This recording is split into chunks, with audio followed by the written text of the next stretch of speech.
record. Live on custom streaming.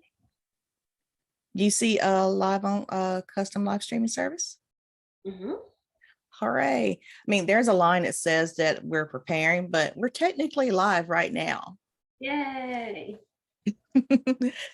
So, hey, everyone, I am here with Megan Cockrell, and we are going to talk about Facebook ads, Instagram ads, and doing all things organically. So, hey, Megan, how you been today? Hi, I'm great. How are you doing? So far, so good. Good. Could you tell me? Yeah. Could you tell everyone a little bit about yourself? Yeah, so I'm Megan Cockrell and I live in Greenville, South Carolina. I have 3 little children, 3, 5, and 7. They're all running around. They're not supposed to come in, but you might see them. You never know.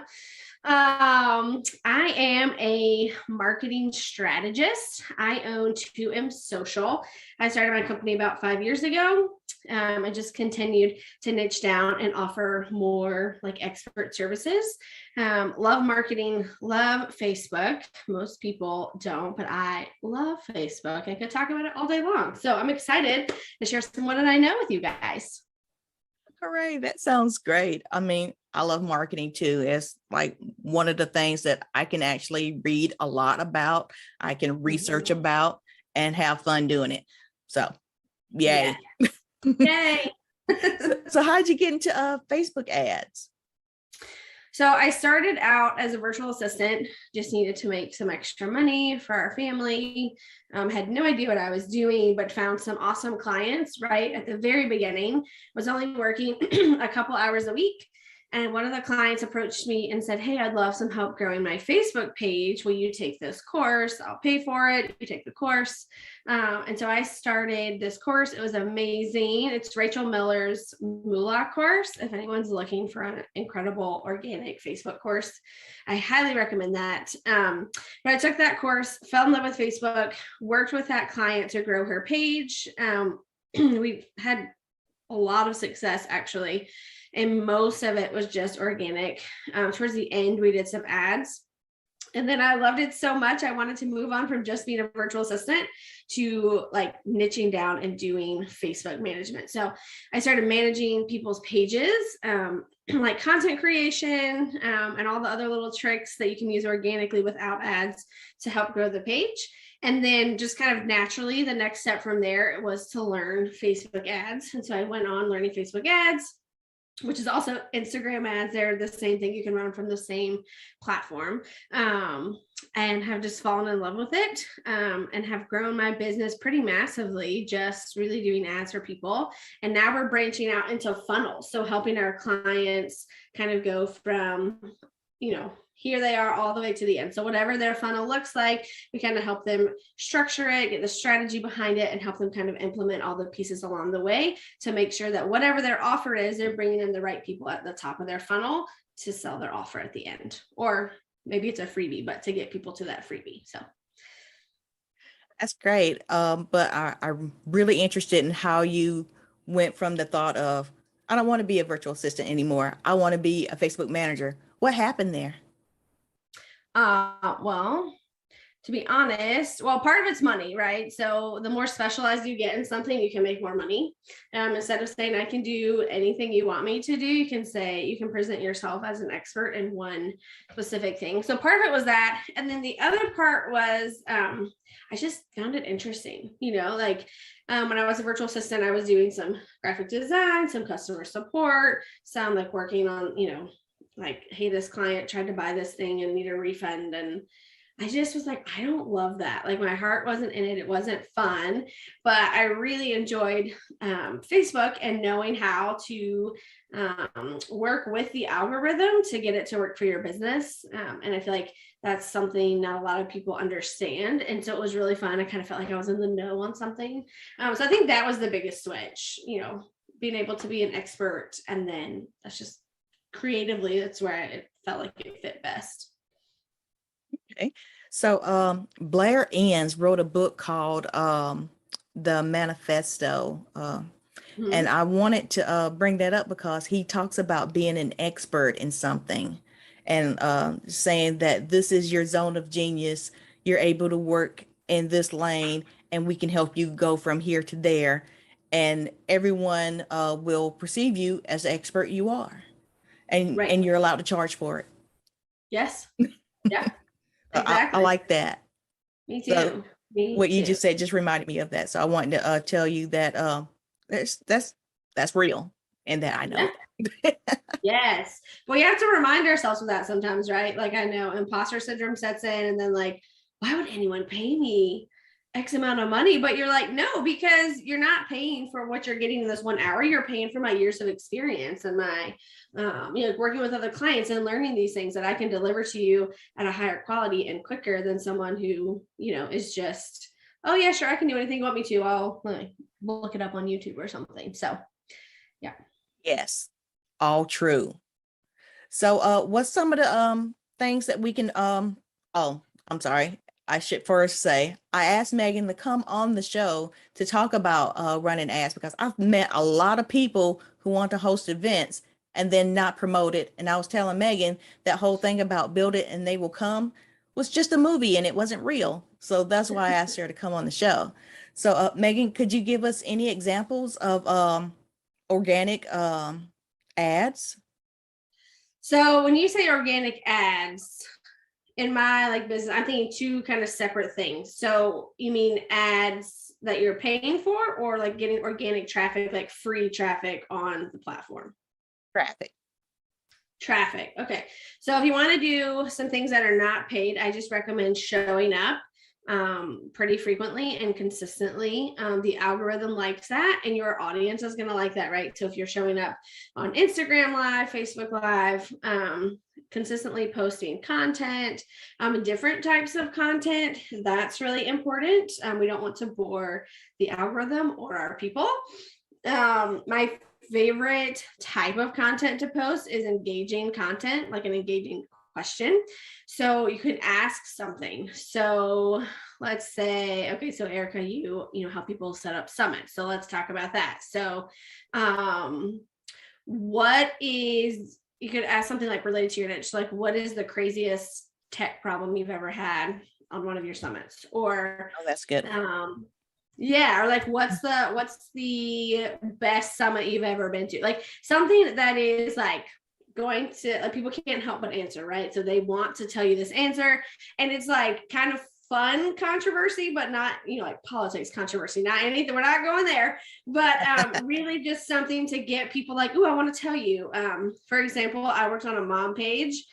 Hands down, they wanted to tell me all the things, right? So I would say, what is your favorite brand of diaper? And I would get like 80 to 90 responses. And there's only so many brands of diapers, right? And so those things are repeated over and over and over, but everybody wants to tell you what their favorite one is, right? Or what's your favorite tip for getting rid of blah, blah, blah. Everybody wants to tell you. So trying to find those things that are specific to your niche that your audience that is following you can't help but answer. Because what that does is once people start responding, you want to respond back to them. You always want to comment back. The algorithm loves when they see community forming, so conversations going back and forth. So the more you can engage organically in the platform like that, the better. And then you can also, if they like your post, then you can invite them to like your page, which then is going to get them to see your stuff just in their feed. So it's a really cool way to kind of get your page moving and get a little boost. And then you can actually even run ads. That's one of my special tricks. I will have clients post something like that, and then obviously their people are seeing it, right? But then we can run an ad for pretty cheap a day, just getting it out to new people. Because if it's similar to the current people that you have, you run an ad to it, and they're also going to want to respond, and that's giving your page a boost. It's giving you a chance to bring new people into your circle. So that's one of my favorite little tricks for running ads in conjunction with a Facebook post. It sounds like building ads help you build community. And as far as my research has gone, is that community is really big right now. People want to be a part of something. Mm-hmm. Do you think Yeah. that's true, or am I close? I think you are exactly right. I guess it was like last year or the year before. The during the Super Bowl, those ads are ludicrously expensive. And Facebook was running ads for groups. And so I use that to tell all of my clients, like, Facebook is really pushing the community aspect. And so it's something different that you can't get on Instagram. Like, yes, Instagram is great, especially if that's what your demographic is. But even people who have really, what's the word? Who have a lot of followers on Instagram, if they can come over to Facebook and get those people to come over and have that community, it tends to do really well because Facebook loves community, as do we. So yes, you are right. Cool. Any tips on what to do when you have that community built up? So one of the things we do with our clients is making sure, one, that you're bringing in the right people. You don't want to do something where you're going to bring in like vanity numbers. Like, it feels really good. Like, oh, I have all these people that like my page or in my group, but it actually hurts you if it's not the right people and they're not engaged. So once you have the right people in your community, hopefully, because they're the right people in your community, right, they're going to want what you have to offer. So some of the things we always suggest to our clients is, like, have you asked your community what they want from you? Because so often as entrepreneurs, like, we're creative and, I'm a quick start. So I come up with ideas like left and right. Like, I'm just going to sell this, I'm gonna do this and that. But if we're not asking our people what would serve them, what do they want, then I've seen things like really fall flat. So I would say, once you have that community, engage with them a lot. Be sure that you're staying in touch with them so that you know what they're looking for, what they want, because then that's only going to boost your sales, right? Because if they're telling you, if you create this, I will buy it. There you go. Instead of creating what we want, we're going to create what they want to make more sales. And then just nurture them. Like, just not forgetting the power of just nurturing people and giving out value. Like, honestly, if you have a course, don't like drop your course in your group for free. That's not what I'm saying, but you can basically give away all of your content throughout the year for free from your course, right? But people are still going to buy your course because they're not going to go piece together all the little things that you said. So really just like filling your community full of value, because that's going to grow your know, like, and trust with them. And they're going to be much more likely to purchase. That sounds really good. I've heard that if you do have a course, that you could host a mini event where you're teaching the first part of your course, like how to get started with Facebook ads and something like that, or what's the first step you do, and then you go on to the paid portion of it or something like that. But it starts in a group. Exactly. Yep. I love that. And I have other things that I've worked well in groups are like little mini challenges. Like, hey, join me for 3 days and come learn how to do X, Y, and Z. And by the end of it, you'll have this. But what you're really trying to do is set them up so you're giving them just enough value that they're like, oh my gosh, this is amazing. I can't live without it. Oh, this is a lot of work. I need the extra steps with Erica to actually get me to this place that I want to be in. Because I think a lot of times people don't realize with our individual jobs, like, just how complicated it is, right? Especially if you have people in your business that are entrepreneurs. Like, I think we're all like, oh, I can do that. Yeah, easy peasy, right? Like, I can do anything, because we just have that kind of go-getter attitude. But then when you actually start digging, you're like, oh gosh, this is the whole skill set I have to learn in order to really master it. So I should just pay the master, right? Yeah. I've heard that when you pay a coach, you're paying for speed to get things done quickly and implement it. And when you don't, you're paying to, or not paying, you're trying to learn on your own or going through a lot of YouTube shows and you're not sure if it's right or still valid. So Yep. yeah, definitely good to have some Exactly. help. Exactly. So what was one of the biggest things when you started running Facebook and Instagram ads? What was one of the biggest things you saw that excited you to make you want to keep doing this and teach others? I really like getting our clients in front of their right people. I think it's great to have a funnel that's constantly bringing in leads, right? And so I think that's what makes me excited, because as much as I love organic Facebook, it is hard. that first client that I learned organic stuff with, we probably worked on her page about 20 hours a week between the two of us, like just on her page. That was not her business. She had a business that we were, she was using Facebook to grow her business, but like 20 hours just on her page. So it was a lot of hard work. That doesn't mean don't do the things. But I really loved seeing how you could take a really strong, solid organic media presence and then add paid ads with it and really have explosive growth. Because if you started seeing ads for, a coach that you wanted to work with or something, right? Like you see that and you're like, okay, you're going to go check out the coach. If they don't have a good, solid social media presence, you're probably not going to work with them. So it works really well together. And it's just a quicker way of getting your content, your amazing content in front of the right people. Yeah. What was it? Do you have a coach? I do. What was it about your coach that made you want to work with them? They are partners. They do this together, right? So one is a like a sales ninja, is what she calls herself. Well, she's really good at sales. And then the other one is like an intuitive spiritual coach. So together they bring this kind of like powerhouse that is teaching you like how to do sales, but in a loving way and a very like woman empowered way, not like sleazy sales. So I really appreciate that. And then this idea of like this intuitiveness that comes from the other one, just in guiding kind of where your business is going. I don't know, they're a really cool dynamic duo. And they're called the Sold Sisters, Sould. So like soul plus sold. They're awesome. So if y'all are looking for a coach, just check them out. I like your description of them. I wanted to ask, do you see any of your self or see any of them in yourself or your way of training? I think so. Like I think the biggest thing I do is that I really like to serve my clients well with love. And like when I'm teaching, like serve and teach with love.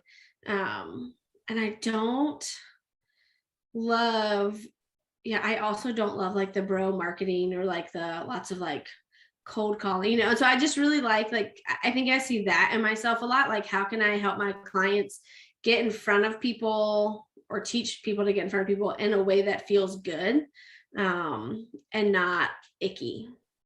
Because we all get those people that try to slide into our DMs and it just feels icky, and I don't love that, right? And so I think that's where I see myself. See them in myself. I understand. It's like when someone sends you a DM and it says, "Hey, buy my thing. Hey, do you want to connect?" And you connect. Will you buy my thing? Yeah, that kind. It's like walking into a bar and a guy asks you to marry him, and you're like, I don't know you. No. Absolutely no. And if you thought you had a chance, you definitely don't now. And so I think really, and that could be a great segue into kind of what I feel for funnels. Like, you've really got to get your stuff out there in front of enough people that they grow in a know, like, and trust value of you before you put out an offer. That's one of the things that we always tell our people, our clients. We work with them to make sure that they have freebies or ways to show up that are just value giving, that are not asking for a sale, so that people are, you start this relationship, right? We're romancing them.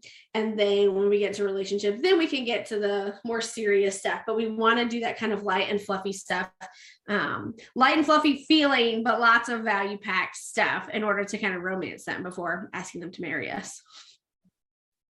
I understand that. What's one of the ways you help your clients find their target audience? So, great question. When we start working with them, I send them this giant questionnaire asking all kinds of stuff. What's your age range of your ideal client? are they, both genders or male or female? What, how do they identify? And then like, where do they shop? What do they do for fun?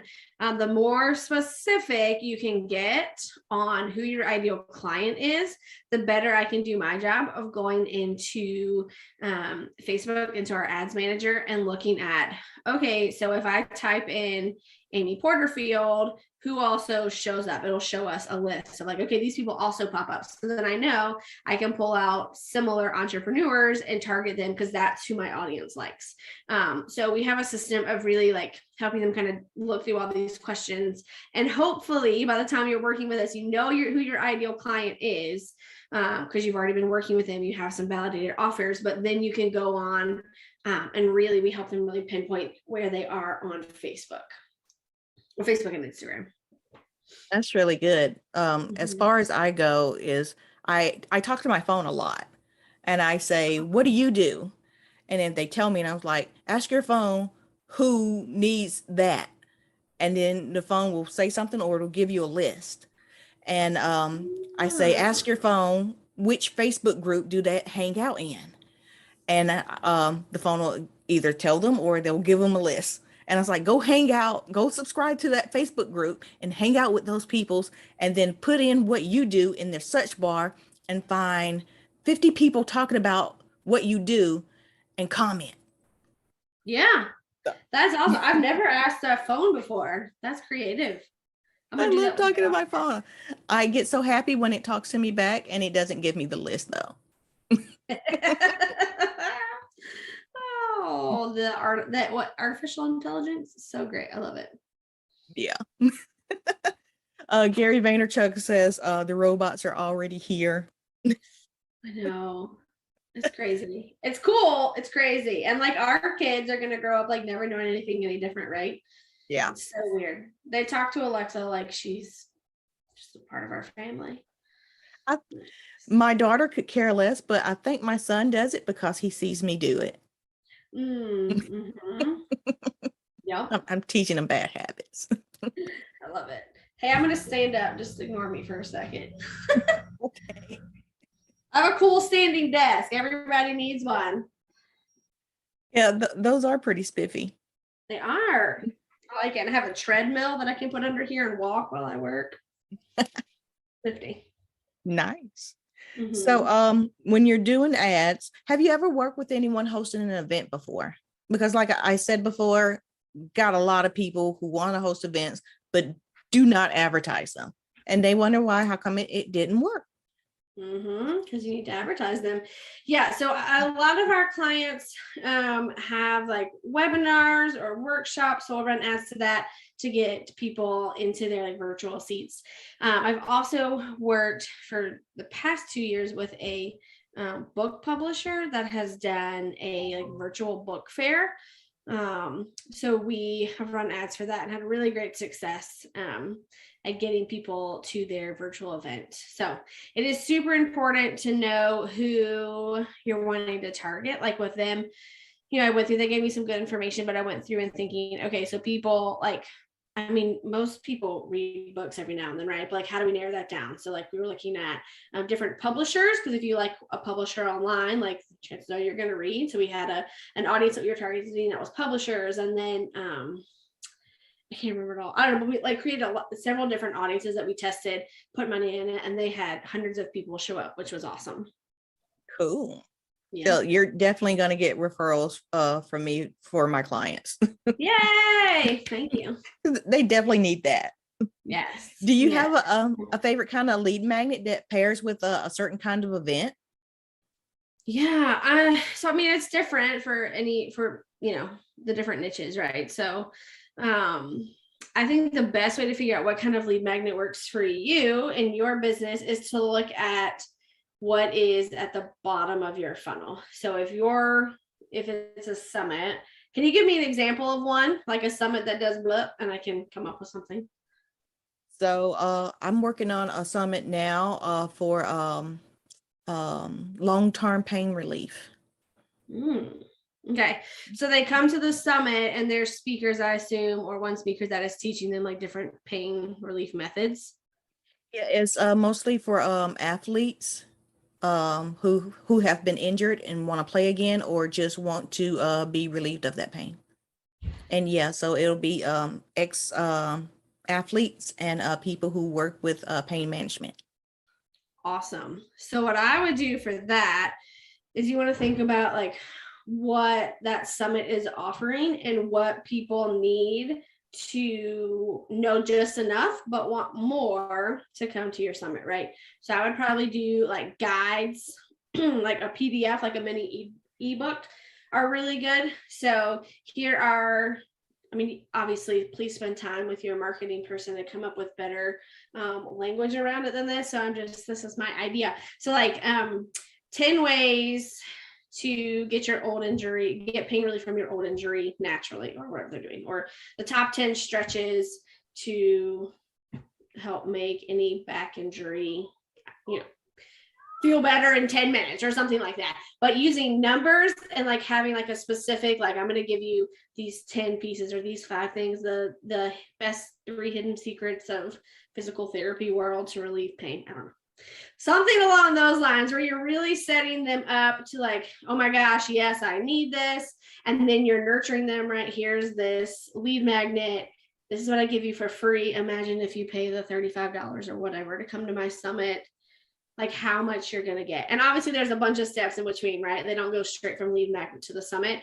You're going to nurture them along the way, but something like that, I think guides with lists, jam-packed with value. Okay.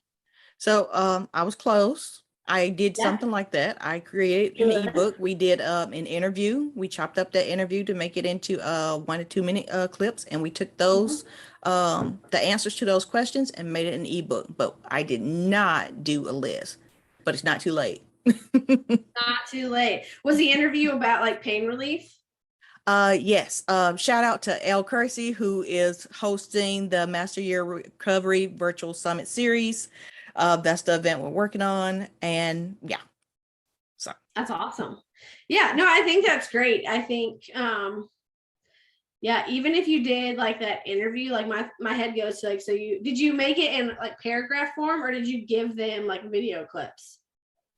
So the book is just written. I know could have put in the video, but we didn't. We kept the video separate. The videos are in a YouTube playlist. And so whenever they go out, you see that there's more videos. And each video has a link to the event. And so does the overall YouTube playlist. Very cool. I like that. Yeah, I was going to say my other thought with that would be like if you had like that video, the videos you have, for example, if you also put in it comes with this, best 3 exercises that so-and-so talks about and have like the little, like when you go to the doctor for physical therapy, so they give you the little like pictures with the words, something like that could be really cool for them just to have a little second thing to kind of enhance that. But yeah, I think that sounds good. I like that. I mean, you got my mind spinning now. Yeah. I love coming up with ideas. Yeah. Like right when you said that, I saw an infograph. I saw adding maybe the speakers to another ebook. Yeah. So great ideas and thank you. You're welcome. Anytime. Yay. Okay. So have you hosted your own event? Have you hosted a webinar or a challenge before? And what was that like? Yes. So what is it? The cobbler's kids don't have shoes. My business coaches were like, you're not running your own ads. You're not doing events. What are you doing? I'm like, oh, geez. So they pushed me in a loving way, encouraged me to do that. So I did host my first event in January. It was great. Yes, it was just a webinar on funnels. And so how you craft a fabulous funnel, because fabulous funnels bring in fabulous leads. And it went well. It was about what I expected, because I am a big proponent in like create the thing, have the idea, market it, and then like really fill in all the gaps. So I spent January like filling in the gaps, and then I hosted it. So I'm super excited because I've redone it for February. So yes, I think that's something. It's a free webinar, so I'm going to run it probably once a month, and it's live.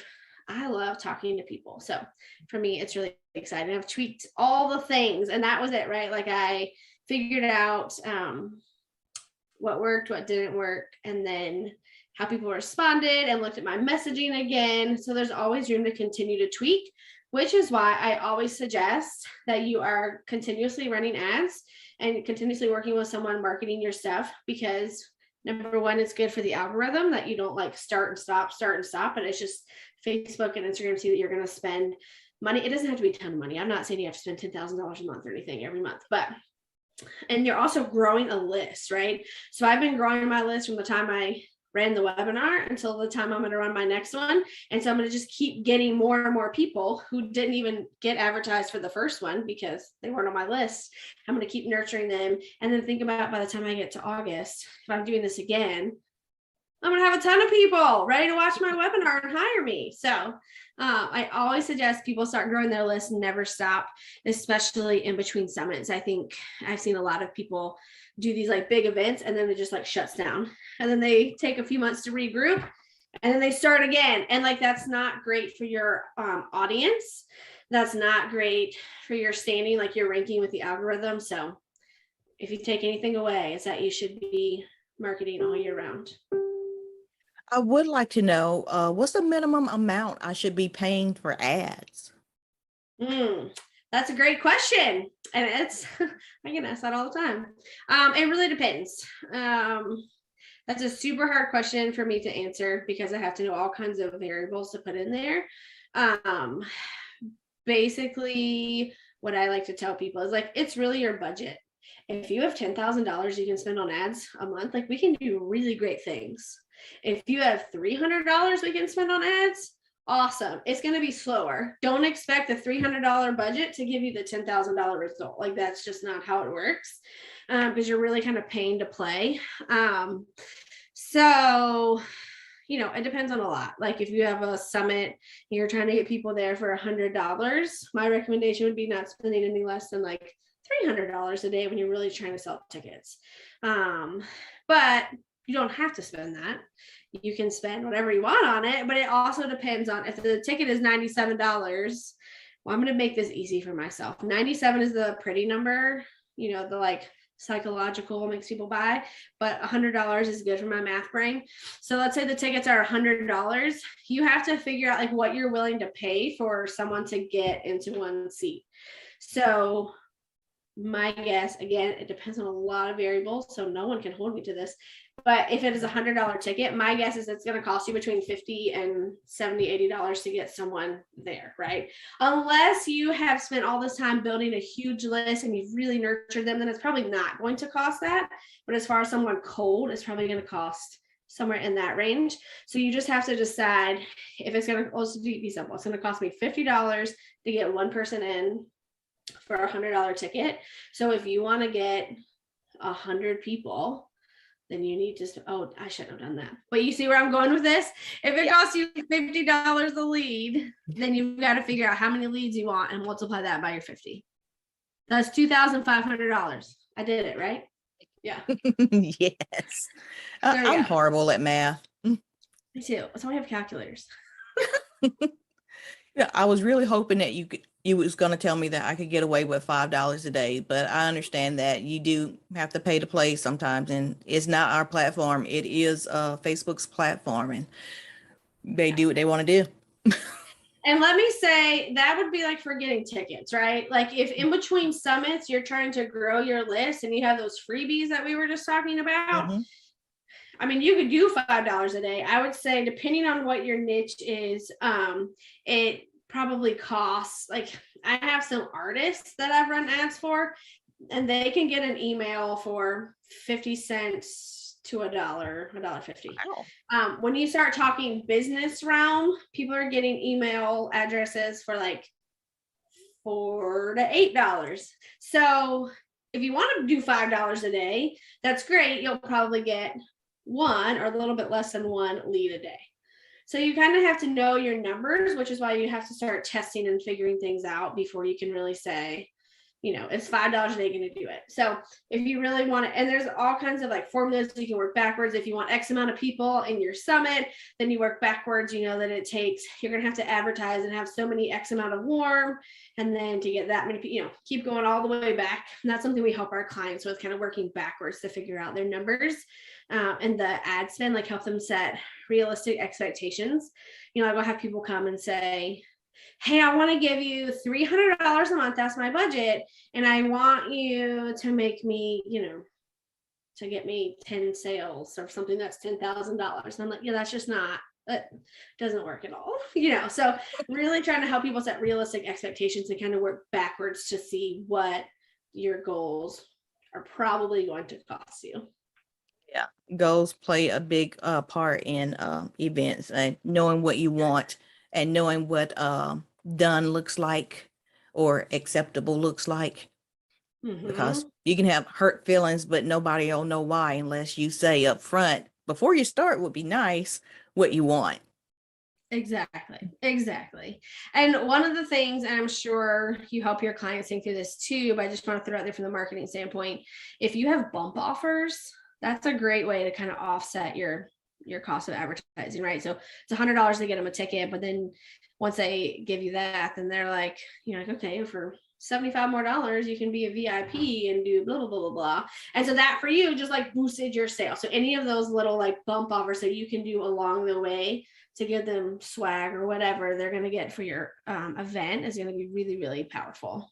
Yeah, I will reiterate that you do not make your money off the ticket sales. You do make your money from your high ticket upsell. So don't be afraid to offer your speakers affiliate commissions. Don't be afraid to offer your guest affiliate offers, swag, paying for ads, because all those things are going to help you in the end, especially if you have a high ticket offer. Yep. Yes, exactly. And that's the thing, like you have to think about it, like I paid, I think for my webinar, $12 to $15 last month to get people into my free 1-hour event, right?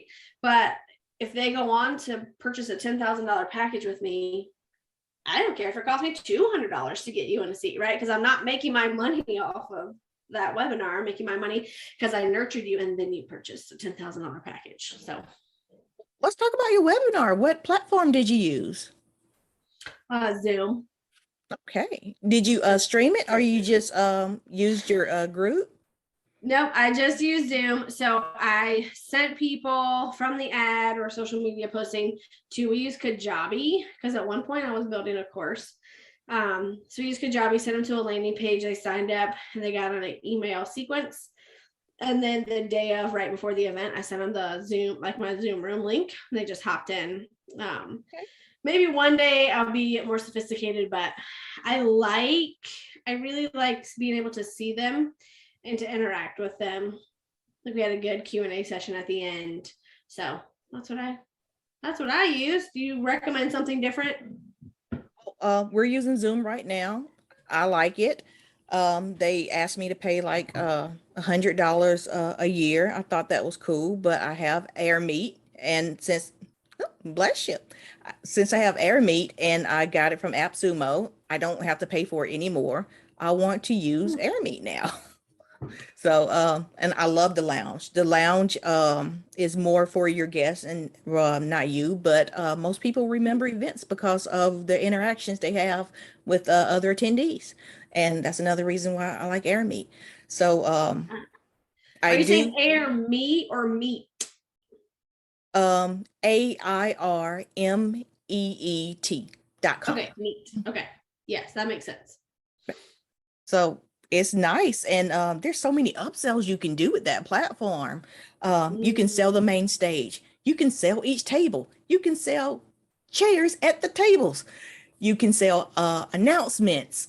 You can offer your sponsors booths. You can offer your sponsors to have an event within your event. It's great. That's awesome. Yeah. Yeah, that's really cool. I feel like that definitely does fit really well for a summit. I was a speaker at a summit about a year ago, and I think they probably used that or something similar to that, where like you had like the breakout, you could do breakout rooms, and then there were, I guess, like the lounges where you could like chat. It was really cool. Yeah. I really enjoyed it. Yeah, it's a good user experience. Yes. It's like if you're networking and you're not enjoying a conversation, you can get up and leave. You can go to another table. See ya. I've done that, so it's great. There's Yeah. a button you can push, and it could be another upsell. You can create your own cool kids table, and you can invite people from the Oh, event to come hang out at your cool kids table. You that's can sell awesome. that. So Yeah, for me, that's amazing. that's really cool. Yeah. A The second the that. It's all about those upsells. yes. So the good and bad thing about Air Me is that the lounge, the tables, the booths, you can't record yet, but I Mhm. think they're working on it. Good. Good. So you can definitely upsell the main stage for more money because they can have a recording of their talk. Awesome. Yeah. I like that. Oh yeah, and the speed networking. I love the speed networking. Ooh, I've done that before at different things. That is cool. It's like you have like 2 minutes or so, 5 minutes or whatever, and everyone's got to say their The little thing. default is set for 5 minutes, but you can set it for however long you want. Very cool. I Um, like that. yeah. One of the things they in Air Meet they tell us to do is if your event is however long, have your networking before your event and start it for and have it go for an hour. Mm. So that's a lot of 5 minute conversations you can have in the speed networking. The summit thing that I did, each of the like speakers, so there was some that like we did like a coffee chat, or like a lunch chat or a dinner chat. And so we were in different rooms. And so people could like choose, like, oh, I want to go talk to her because she did the Facebook one. I want to go talk to her because she did whatever, Instagram, you know. And so people would like come in our rooms and like chat with us. And I thought that was really cool. So I guess it's like the table. So I do think that's a really fun way to interact, especially if you're at a bigger thing with lots of speakers. You can kind of pick and choose meet and greets. You can do that in Zoom if you wanted to. You can name your breakout rooms: breakfast, brunch, lunch, dinner, snack, Cool. whatever. And you can let people choose. But with Zoom, I'm not sure if people they have a lot of trouble picking where to go. For the Oh, events I've attended, I thought that was kind of weird, and some people would just pile up into the first one. oh, yeah. Yeah. With the You should lounge, you can do see that. people at the table Yeah, in Air Meet. I like that. that's cool. Interesting. I like this. So, when's your next event? You said it's going to be sometime in February. It is February 23rd. I think that's the Cool. date I decided on. Yeah, I'm really excited. It's going to be really fun. And I think you attached to the link here my lead magnet to help people find their people. And once you, if you sign up for the email list, you will see there's a link about the funnels class. We'll talk about all things funnels. So we'll go through how to find your right audience, and then we'll go through landing pages, like what makes a good landing page, how to create a lead magnet. So some of the things that we talked about a few minutes ago, what kind of ads to run. And then we hit a tiny, tiny bit on your offer. But it's a really fun 1 hour class. I think it's packed with lots of value. So you I'm going guys to say should that's a come. lot for 1 hour. You sure you don't want to do an 8 hour summit? I do. I want to work up to that. I'm actually doing, I just planned with a copywriter. She's in my mastermind.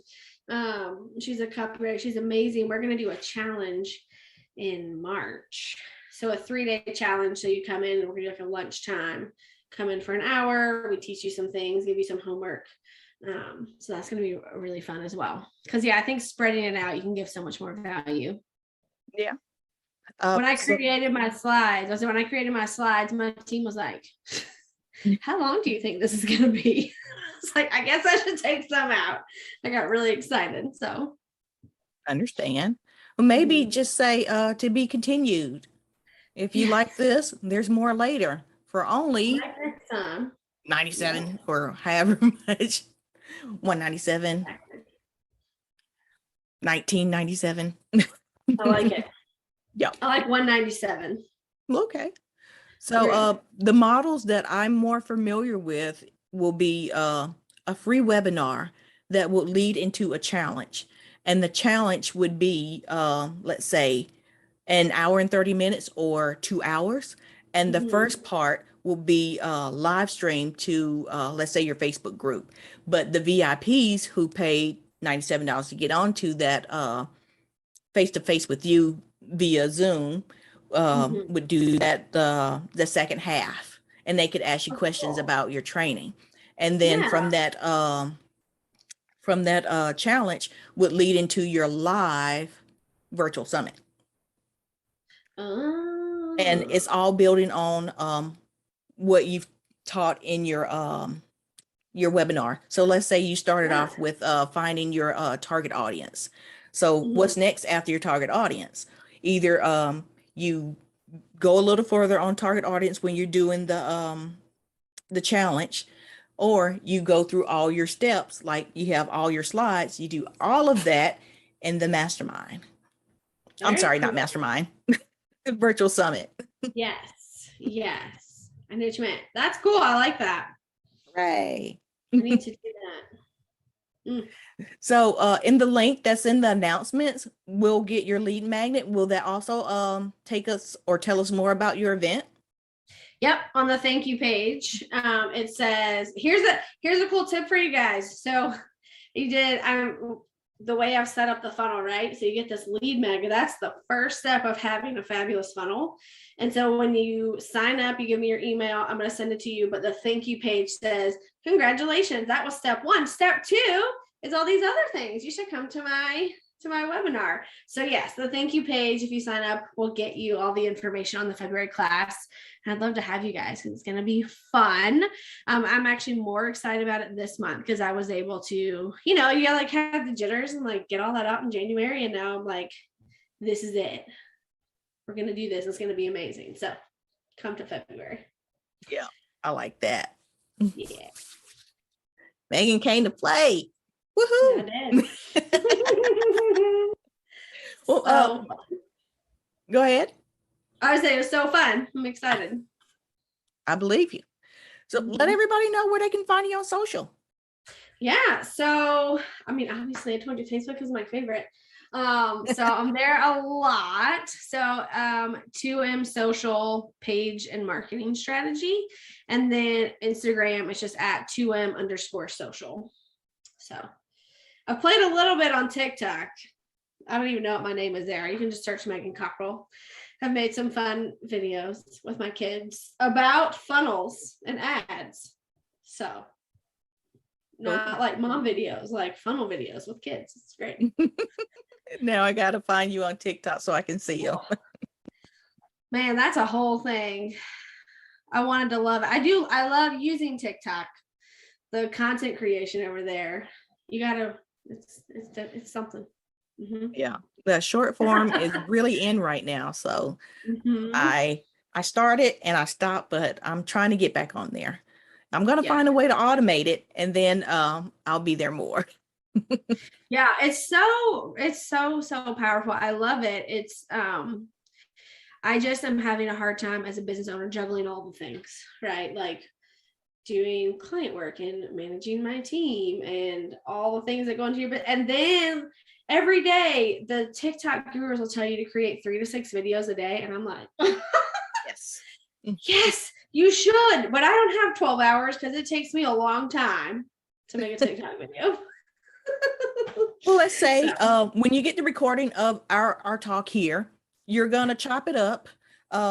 We usually talk about maybe 45 minutes to an hour. I can get about 20, maybe 27 1 to 2 minute video clips from that. Put it in the schedule. But brilliant. TikTok is short, so if you can get some 15-second clips, even better. But all your short ones, put it on Reels, TikTok, and YouTube Shorts. Let's do it. I love it. Woohoo! Maybe you can Let's do it. get like some behind the scenes stuff of your staff doing that too, and you put it on LinkedIn. There we go. I love this. Yes. I don't know why. I never thought of chopping up one of our like chats like this. I do these a lot and I love it. That's so smart. So every time you do an interview or you do a talk somewhere, if you have a speaker section on your YouTube channel, have that full interview and then chop it up some more. Yes. Thank you. That is brilliant. My team is Hooray. watching. Get ready. You're going to start chopping some videos. Yeah. I told you, Erica, I'm great at Facebook tech. You get me to start editing videos, and I'm like, oh dear. Oh my. I love repurpose.io for that. You can push a button and you tell it how long you want it to be, like 15 seconds or 1 minute, 2 minutes, and it'll do it for you. But you never know when it's going to end or how it's going to start. I do like Perfect Recall. You can highlight your text and it'll chop up your video. So, but you don't know how long it's going to be, 1 to 2 minutes or 8 minutes. But if you can get the 15-second one, you're good. I'm going to message you in LinkedIn so you can send me those again. Okay. That sounds great. I need that in my life. You know, all the cool tech stuff. I love automation. If you can tell me anything where I can just set it up to one time and it'll do it for me, I love it. Yeah, that's amazing. Like I can go on a tangent about RSS feeds because set it up once and have it run for me. Love that. Yeah, that's awesome. Well, okay, Megan, I've held you here over 45 minutes and I want to thank you for your time that you shared and the great advice you've shared. So I do appreciate that. Of course. This was so fun. Thanks for having me. Hooray. Okay. Bye, Megan.